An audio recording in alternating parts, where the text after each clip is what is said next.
there were a couple stretches where turnovers really got you, like sloppy turnovers, not anything they were doing defensively, but just mistakes your guys were making.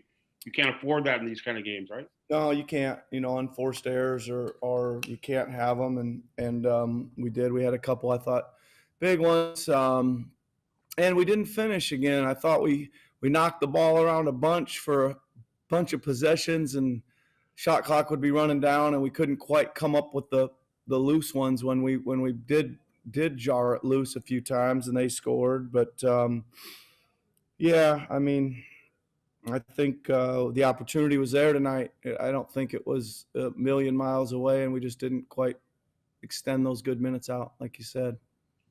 Thanks as always, Nick. Appreciate it. Have a safe trip out west. Okay, thanks, Doug. Going to go next to Eric Kareen from The Athletic. What did you think of what Kem did on the offensive glass, especially? Well, I thought Kem had another really good game, and he did what they played small the whole night virtually. They went with Griffin at the 5. I guess that's what they would do, and they gave us an opportunity to send Kem in there, and he was super active. He was really good too. I thought he's been a good factor here. I thought he was solid defensively too. I can remember one maybe double team he went a little too quick on that they cut back door on us, but other than that he was pretty mistake free down there too. So good game for him. He's stringing them up, playing well.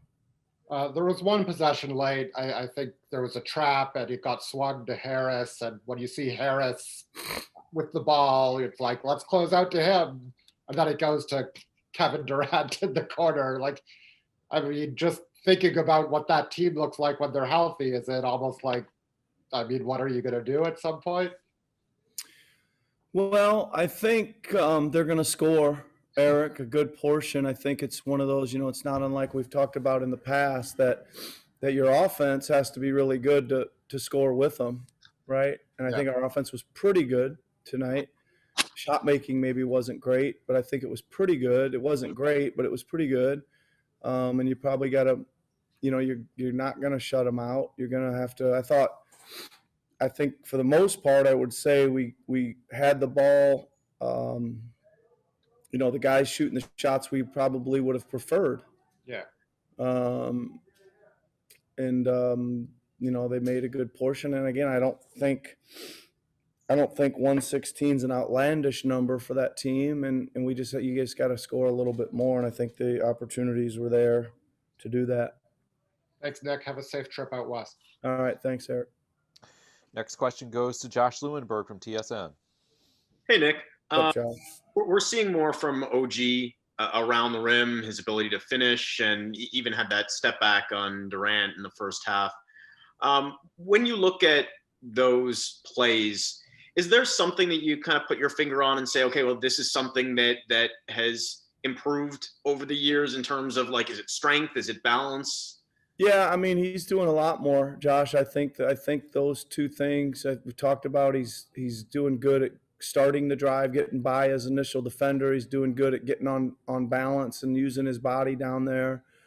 He's fairly crafty. He did have a couple like in a row there turnovers. I think Doug was talking about some of those that he drove in there, but for the most part, and then also he's got his skills developing too, as you see with the turnaround and the fadeaway, and I think he had a right-handed jump hook once too. So yeah, he's coming along really nicely as a player. I think he got. He only got to play 10 minutes in the first half. I think those were really cheap. 2 of them anyway, and those were a bit of a factor probably. We've also seen him make plays out of the post, had the 6 assists tonight. You mentioned the turnovers as well, though. What's the next step for OG in terms of his ability to make plays in those situations? Is it just a matter of experience and making? Yeah, no, he's there, Ja. I mean, I think there's not. I mean, he's throwing these 9 for 15 games out here, and shot a little better tonight. He's kind of doing a lot. I think it's probably, what's going to happen now is he's going to have to make some reads when they're sending help and things like that. And he is a pretty good passer, but the speed at which that happens and being able to kind of find those at the last second, right? Because you're turning or something, and all of a sudden there's somebody there, and you got to find the dump off or the zing out. I think is what his more experience will get him, and more opportunities will get him. Great, thanks, Nick. Safe travels. Okay, thanks, Josh. Final question for you, Coach, goes to Aaron Rose from SI.com. Hey, Nick. Okay. I want to ask you about the end of the third quarter, if I remember correctly. You took out Fred and brought in Malachi, and then he hit a big three and made a steal for an OG and one, if I remember correctly. Did that feel like sort of maybe a bit of a turning point in that moment? Obviously, you guys didn't win it, but you came ahead, and it seemed like Malachi was a pretty pivotal point in that game, or player in that. Yeah. I think that little group had a nice little string there. Malachi made a play. I think Stanley did a great kick out to Yuta for a three as well in that same stretch, I believe. So they were finding the shots and scoring them. Again, I thought Malachi was very good tonight. He made a couple tough moves. He got into the paint. He made some good hard drives, and he was feisty on defense too. So again, I think there's some really good bright spots. It's hard to in a loss sometimes to see them, but I think there's a lot of guys that Kyle was great, Kim was great, OG was great. There was some good performances tonight for sure.